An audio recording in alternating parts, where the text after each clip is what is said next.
प्रिय भाई बहनों, सबको जय मसीह की। आज हम परमेश्वर के वचन से हम देखेंगे प्रभु के वचन में। आज हम कुछ वचनों को देखेंगे, प्रभु के इस महान सत्य को आज हम परमेश्वर के वचन से हम देखेंगे। प्रभु के वचन में 40 दिनों का बहुत महत्व है। सबसे पहली घटना जो होती है, हम देखते हैं 40 दिन के बाद में परमेश्वर ने जो नूह को आज्ञा दिया था कि तू एक जहाज बना और उस जहाज में अपने पूरे घराने समेत और जो भी तेरे लोग हैं उसमें तू चढ़ जाना, क्योंकि मैं इस संसार को नाश करने पर हूँ। इस संसार में बहुत पाप बढ़ गया है। प्रभु उनको बनाकर पछताया था, इसलिए परमेश्वर नूह से बात किया। और जब नूह ने उस जहाज को तैयार किया तो प्रभु के वचन में लिखा है, उत्पत्ति की पुस्तक 7 अध्याय 11 वचन में, जब नूह की अवस्था 600 वर्ष के और 17वें दिन आया, उसी दिन बड़े गहरे समुद्र के सोते फूट निकले और आकाश के सारे झरोखे खुल गए। इतना बारिश हुआ, इतना बारिश हुआ, बाइबल में लिखा है कि पृथ्वी का जो सबसे ऊंचा पहाड़ है वो भी 7 मीटर पानी में डूब गया। और हम देखते हैं इस प्रकार वर्षा लगभग 40 दिन 40 रात निरंतर होती रही।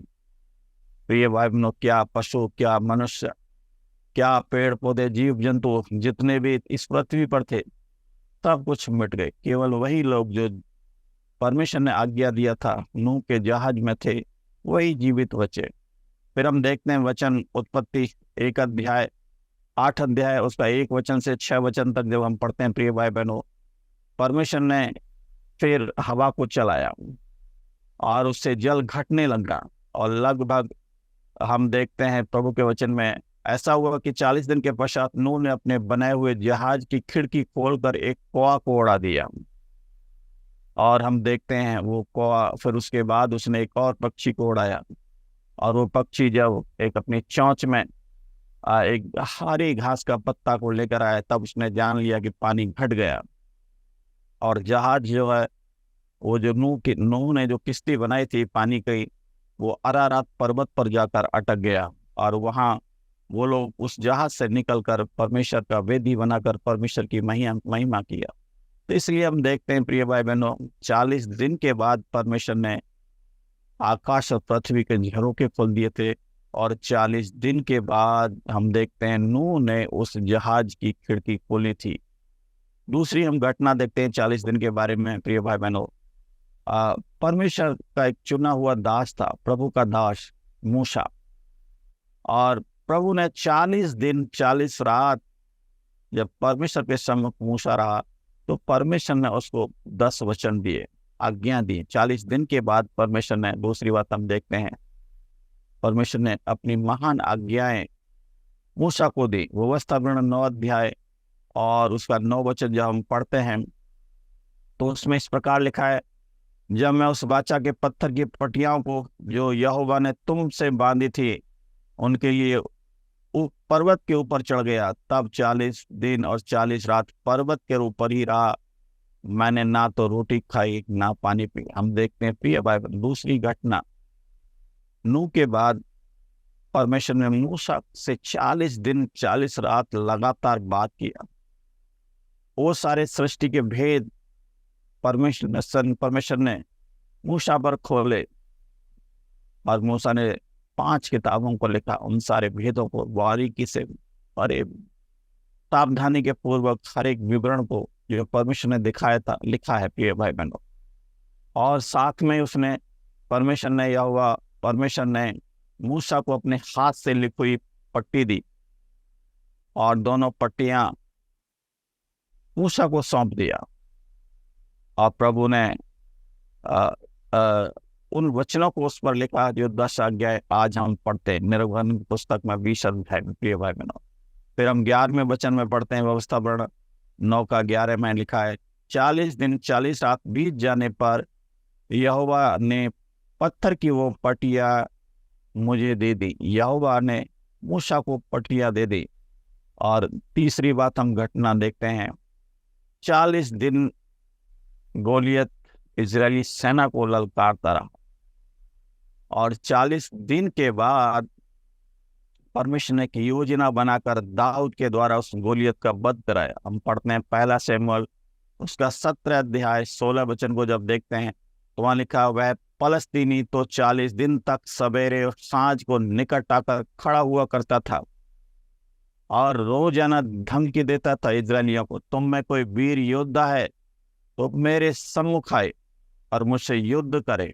यदि मुझे हरा देगा तो मैं और मेरा सारे सैनिक, सारा हमारा देश तुम्हारा गुलाम हो जाएगा। लेकिन हम देखते हैं प्रिय भाई बहनों, कोई भी उस सेना में ऐसा वीर योद्धा नहीं था, लेकिन परमेश्वर ने अपने चुने हुए एक छोटे जवान बच्चे को वहां भेजा जिसका नाम दाऊद था। और दाऊद जब उसके 3 भाई और युद्ध में थे प्रिय भाई बहन, उसके पिता ने उससे कहा तू जा अपने भाइयों की सुधि लेकर। हम 17 वचन में इस प्रकार पढ़ते हैं। तो वो देखते हैं प्रिय भाई बहनों, वो रोटियां, कुछ चबेना, कुछ किशमिश की टिक्कियां लेकर जब दाऊद छावनी में पहुंचा प्रिय भाई बहनों, उसी समय वहां पर गोलियत नाम का जो वीर योद्धा था वो इजरायलियों को ललकारने के लिए आया। और हम देखते हैं दाऊद ने, यदि आप इसका 9 अध्याय और उसका आप 48 पद को पढ़ेंगे, 48 से लेकर 54 तक जब आप पढ़ेंगे तो वहां लिखा है, जब फलस्तीन दाऊद का सामना करने के लिए निकट आया तब दाऊद फलस्तीन का सामना करने के लिए फुर्ती से दौड़ा और उसने अपनी थैली में हाथ डालकर उसमें से एक पत्थर निकाला और उस पत्थर को उसने गोफन में रखा और उस गोफन से जब पत्थर को उसने घुमाकर मारा, बाइबल में लिखा है कि वो पत्थर उसके सर में लगा और इतना जोर से पत्थर लगा कि वो पत्थर उसके सर में धंस गया और वो मुंह के बल गिर गया। उसी समय दाऊद ने दौड़कर जाकर उसके पास उसकी तलवार को निकाला और उसी तलवार से उसके सर को काट दिया और काट कर इस तरह से वह उसके सर को अपने हाथ में लेकर आया। और हम देखते हैं इस तरह से जो वीर योद्धा था फलस्तीन में था वो 40वें दिन मारा गया। प्रिय भाई बहनों, परमेश्वर के वचन में 40 दिन का बहुत बड़ा विशेष महत्व है। हमें हमेशा ध्यान रखना है इन 40 दिनों के बारे में। हम एक और वचन देखते हैं 40 पहला राजा उसका 19 अध्याय 8 वचन। वहां लिखा है, तब उसने उठकर खाया पिया और उसी भोजन से बल पाकर 40 दिन 40 रात चलते चलते परमेश्वर के पर्वत होरेब पे पहुंचा। प्रिय भाई बहनों, 40 दिन के बाद एलिया चलते चलते परमेश्वर के होरेब पर्वत पर पहुंचा। ये चौथी घटना हम देखते हैं। एक बार का खाने के बाद 40 और दिन और रात तक वो उस भोजन से बल पाया और उसने लगातार 40 दिन 40 रात उस भोजन को खाने के बाद यात्रा किया, तब वो परमेश्वर के होरेब पर्वत पर पहुंचा। प्रिय भाइयों, हम एक और घटना देखते हैं। 40 दिन के बाद जो नीनवे नगर नाश होना था, लेकिन हम देखते हैं वो महाविनाश टल गया। योना की पुस्तक जब 3 अध्याय आप 1 वचन से 5 वचन तक आप पढ़ेंगे तो वहां लिखा है, तब यहोवा का यह वचन दूसरी बार योना के पास पहुंचा और योना से परमेश्वर ने कहा, तू उठ और नीनवे को जा और मैं तुझसे जो कहूंगा उन बातों का प्रचार तू नीनवे नगर में करना। प्रिय भाई बहनों, परमेश्वर के इस वचन के अनुसार योना नीनवे नगर में गया और नीनवे नगर तो बाइबल में लिखा है वो बहुत बड़ा था और उसने 3 दिन की यात्रा के बाद वो नीनवे नगर में प्रवेश किया और जब प्रवेश किया तो उसने ये प्रचार करना शुरू किया कि आज से 40 दिन के बाद नीनवे उलट पलट कर दिया जाएगा।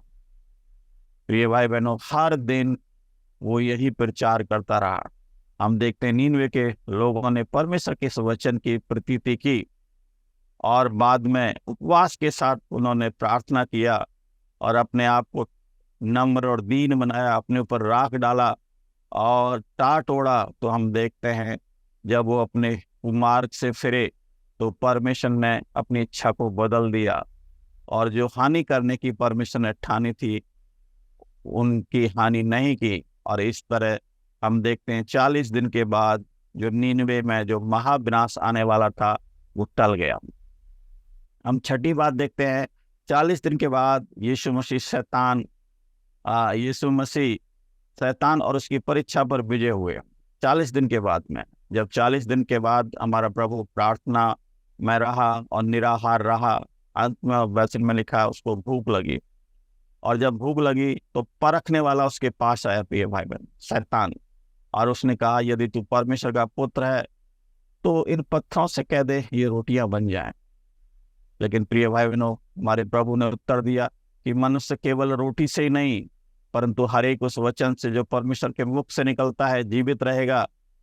तब हम देखते हैं वो शैतान प्रभु यीशु मसीह को एक मंदिर के ऊंचे कंगूरे पे जाके खड़ा किया और प्रभु यीशु मसीह से कहा यदि तू परमेश्वर का पुत्र है तो तू अपने आप को नीचे गिरा दे, क्योंकि लिखा है तेरे विषय में परमेश्वर स्वर्गदूतों को आज्ञा देगा, वो तुझे हाथों हाथ उठा लेंगे ताकि तेरे पांव में ठेस ना लगे। लेकिन हम देखते हैं हमारे प्रभु यीशु मसीह ने उसको जवाब दिया, उसे कहा यदि तो अपने परमेश्वर की परीक्षा ना कर। प्रभु के वचन में लिखा है, प्रभु ने उसको जवाब दिया, लिखा है वचन में कि तू अपने प्रभु परमेश्वर की परीक्षा ना कर। प्रिय भाई बहनों, हमें अपने प्रभु परमेश्वर की परीक्षा नहीं करनी है। और फिर अगला सवाल शैतान ने कहा कि यदि तू मुझे झुककर प्रणाम करे तो मैं सारा जो सब कुछ ये संसार ऐश्वर्य जो मैं तुझे दिखाया तुझे दे दूंगा। तब यीशु ने उससे कहा हे शैतान दूर हो जा, क्योंकि लिखा है तू प्रभु परमेश्वर को प्रणाम कर, केवल उसी की उपासना कर। तो इसलिए हम देखते हैं प्रिय भाई बहनों 40 दिन के बाद शैतान ने यीशु मसीह की परीक्षा ली। अगली बात हम देखते हैं 7वीं बात, यीशु मसीह पुनरुत्थान के 40 दिन के बाद स्वर्ग आरोहण हुए, स्वर्ग उठा लिए गए 40 दिन के बाद। वो 40 दिन तक जी उठने के बाद प्रभु बहुत सारे आश्चर्य कर्म किए, बहुत सारे चेलों को दिखाई दिए, बहुत सारे लोगों के बीच में रहे। हम देखते हैं प्रेरितों की पुस्तक उसका 1 अध्याय 3 वचन में इस तरह से लिखा है, और उसने दुख उठाने के बाद बहुत से प्रमाणों से अपने भाई अपने आप को उन्हें जीवित दिखाया, और 40 दिन तक उन्हें दिखाई देता रहा और परमेश्वर के राज्य की बातें करता रहा। यह कहकर उनके देखते ऊपर उठा लिया गया और बादल ने उन्हें अपनी आंखों से छिपा लिया। हम देखते हैं 7वां जो महान सत्य है, जो अद्भुत घटना है, वो ये है कि 40 दिन के बाद हमारा प्रभु यीशु मसीह इस पृथ्वी से स्वर्गारोहण हुआ। तो आज हमने 7 ऐसे महान सत्यों को देखा जो 40 दिन के बाद हुए। मैं एक बार फिर से प्रिय भाई बहनों आपको बता देना चाहता हूं ताकि आप इनको भली बात स्मरण रखें और इन महान सत्यों को जो परमेश्वर ने जो हमारे लिए ये घटनाएं होने दिया ताकि हमारा विश्वास इनके द्वारा और बढ़े। सबसे पहली बात हमने देखा था कि परमेश्वर ने 40 दिन के बाद जो नूह ने जहाज बनाई थी और जहाज में जितने लोग थे उनकी सुधि ली। दूसरी बात हम प्रभु के वचन में देखते हैं 40 दिन के बाद परमेश्वर ने मूसा को वो 2 पट्टियां दी जिनमें परमेश्वर ने अपने हाथ से लिखा था। तीसरी बात हम देखते हैं प्रभु के वचन में 40 दिन के बाद दाऊद के द्वारा गोलियत का वध हुआ, मारा गया गोलियत। हम चौथी बात हम प्रभु के वचन में देखते हैं 40 दिन के बाद 40 दिन एक बार का खाने के बाद 40 दिन और रात एलिया परमेश्वर के होरे पर्वत पर पहुंचा। दिन रात चलने के बाद एक बार का सामर्थ, एक बार का खाना खाने के बाद प्रभु ने उसको इतना सामर्थ दिया कि वो 40 दिन तक दिन रात चलता रहा।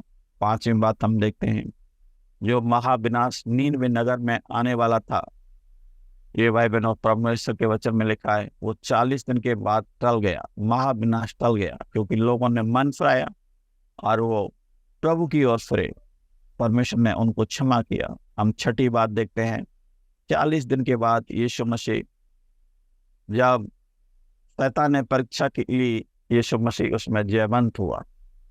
और 7वीं बात और अंतिम बात हमने देखा जी उठने के बाद हमारा प्रभु यीशु मसीह 40 दिन के बाद स्वर्गारोहण हुआ। तो प्रिय भाई बहनों ये महान सत्य आज हमने देखा कि 40 दिनों का बाइबल में बहुत विशेष महत्व है। प्रिय भाई बहनों आपने इन वचनों को सुना है। परमेश्वर आपको बहुत आशीष दे। सबको जय मसीह की। Praise the Lord.